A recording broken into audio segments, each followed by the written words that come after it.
How do we transition from the severely, severely unproductive world that we live in, especially in Europe, to a productive one? That's going to be painful. That's going to be very, very difficult. A measure of radicalism is 100% needed, and above all, what's needed is courage. This is difficult, isn't it? I've been in the rare situation of both nodding my head and shaking my head at things my fellow panelists have said in almost equal measure, but it was John, who's done such a great work at Gript in building a genuine new institution, who went first and who caught my attention in such a peculiar way that I feel I have to respond to a few of the things that he said. And he said three claims that I really, as a populist, really take issue with, and hopefully they provide a little bit of a framing to what I really want to talk about, which is how we can wield power, effectively or not, but how we can wield power and how we should think about wielding power. So one thing John said was that we need elites, and of course, on the face of it, like you can't deny, nobody denies you need some useful people who know what they're doing, who know what they're about, and all the rest of it. But I can't help but feel that in the current context, that statement is so often a sleight of hand to say we need the elites because what we don't need are these people. We don't need the regular people involved, and we need to be so suspicious of them. And indeed, that's something John said, which was the second thing I kind of took issue with, which is that so often the public are a bit too stupid and too emotional to really be trusted with great matters of state. And I don't know. I think there's more wisdom in those people who objected to a overpriced bus stop than there is in the planning inspectors who produced reams and reams of pages of paper to justify placing the bus stop in the first place. I think there's more wisdom in the people who object to our hotel being open next door to them to house migrants than hundreds of business leaders who tell us how much we need their cheap labor. There's more wisdom, as the famous quote has it, in the random 100 people from the phone book than there are in the board of one of our universities. So I think I side with the people on that one. But maybe the thing that really I took issue with more than anything else is when John said, we don't need to be revolutionaries.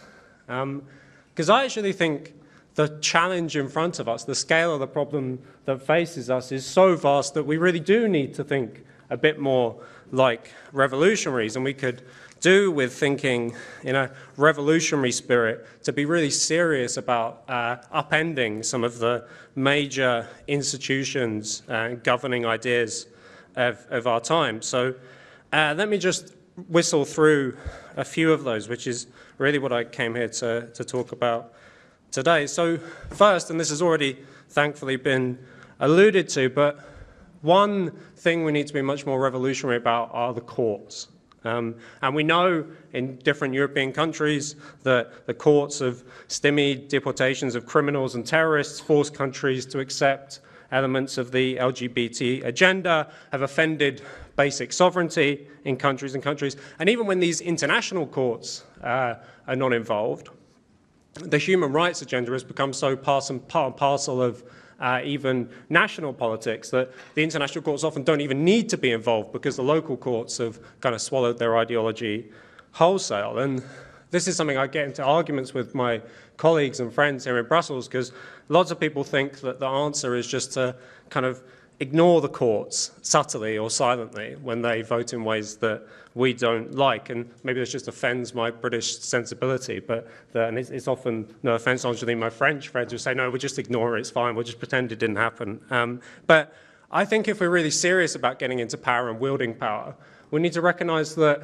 in some sense, we also need the law on our side. The scale of the reforms that we need to implement can only happen in a modern society if there are a set of rules for people to follow, if the institutions and the bureaucrats and all the rest of it can be relied on to implement things in a kind of rational and law-oriented way. In other words, we do need a regime of law to underpin our politics. So I think we need to have a very radical solution to the judicial overreach that dominates our politics. And maybe there are lots of different options on the table, but something I would like to throw out there as one suggestion is the adoption of a very basic sovereignty law in every country across Europe that would mandate that all disputes ruled on in local courts, in national courts. They're never sent to international courts outside our jurisdictions, and that would also at the same time set strict limits on the interpretation of EU or other international treaties. Some countries kind of get away with this already.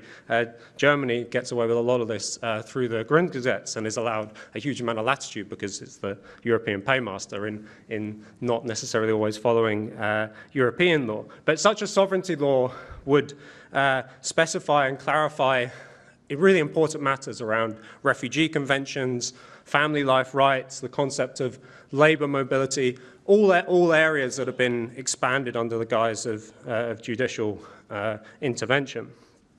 And if such a law was the end of EU legal supremacy, so be it. But it was always already a fiction. So I think we should be much more revolutionary about our approach to the courts.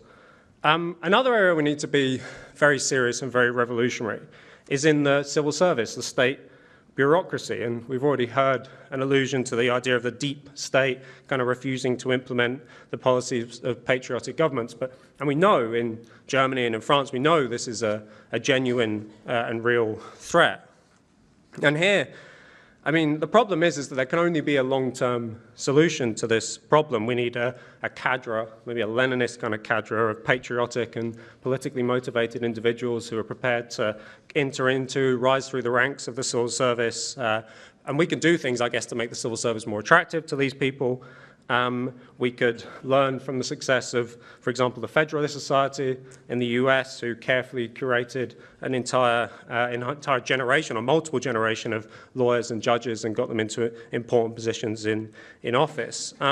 So in the there's a long-term battle, something we need to be really serious and single-minded about. But maybe in the short term we could do a couple of things too. We could maybe have a little bit of Elon Musk-inspired liquidation of the bureaucratic classes. We can encourage some to leave, sure, on friendly terms. Some people have even talked of somehow having a grand bargain with the bureaucrats. We'll have fewer of you, but we'll pay you better, we'll give you better conditions or whatever, or we need some leaders to come in and break up the system. I'm sure there are short-term fixes too, but the real problem of the bureaucracy as such is something that requires very careful, long-term, systemic action around, and something that I think many people are not nearly serious enough about.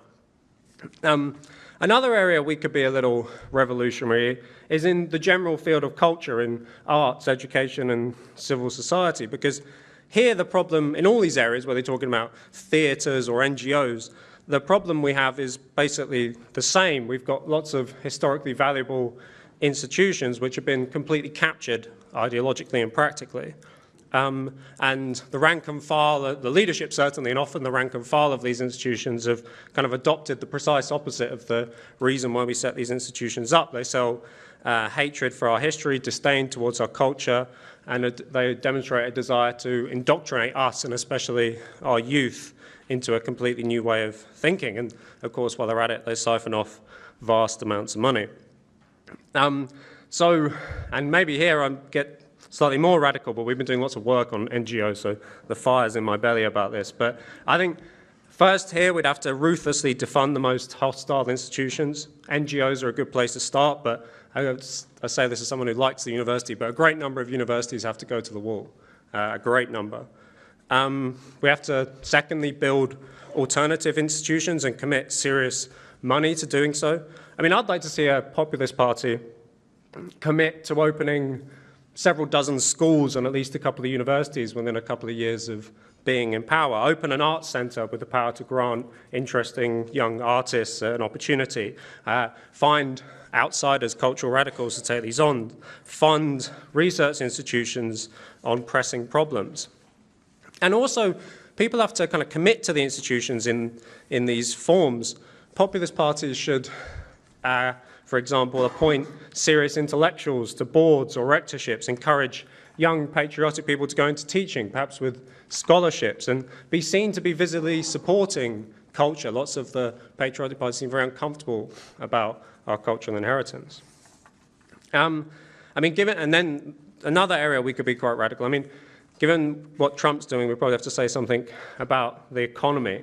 And we can have it's hardly come up, but we could have an interesting debate on tariffs. But I think at the core of any populist revolution, any true radicalism in populism, we have to be a lot more serious about economic matters than we are currently. And I think the key thing would be to ruthlessly break the hold of the zombie and the vampire companies in our national economies. The zombie companies are those that exist only through the largesse of the state, but have ceased to be innovative. And the vampire companies kind of look successful, but they leech off the productive work of other sectors. And to complete my supernatural metaphor, we could also get rid of the ghost companies, those that used to provide good manufacturing jobs, but have kind of shipped them all abroad, leaving only a shadow of themselves. Obvious policies: abolish net zero, make energy plentiful, invest in lots of nuclear power, dig everything up from the ground that we can find. Those are obvious things, but and one thing John said that was very right, actually, was that populist parties have been found wanting in the reality of trade-offs. How do we transition from the severely, severely unproductive world that we live in, especially in Europe, to a productive one? That's going to be painful. That's going to be very, very difficult. We need more of a robust plan to get from A to B, to say to people, Jorge in one of the earlier, or maybe it wasn't, somebody in one of the earlier discussions said that if you've got a vision, you can tell people there's going to be some danger and some difficulty along the way. Hey, this is not going to be easy. We're in a bad, bad situation.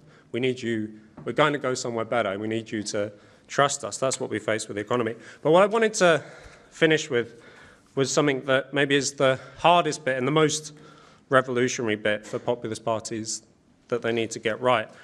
And that's the power of ideas.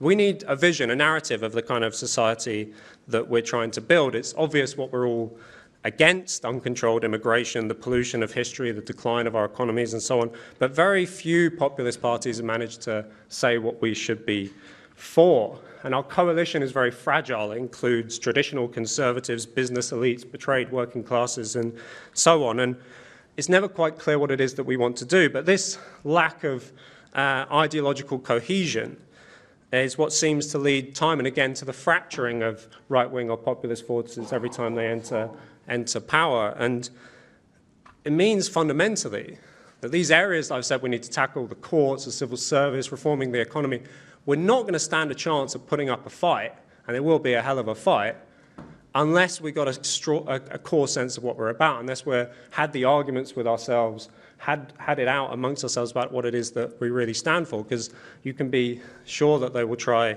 to fight and conquer us when the going gets tough. So, in conclusion, I think a measure of seriousness is 100% needed. A measure of radicalism is 100% needed. And above all, what's needed is courage. Populist parties have got to rediscover that courage that is what ultimately gets people to put an X in the box of a party that they were told their whole lives are never, ever supposed to be allowed to vote for. And if populist leaders demonstrated a lot of the courage that was on display from populist voters, I think the task would be a lot more straightforward for us. Thank you.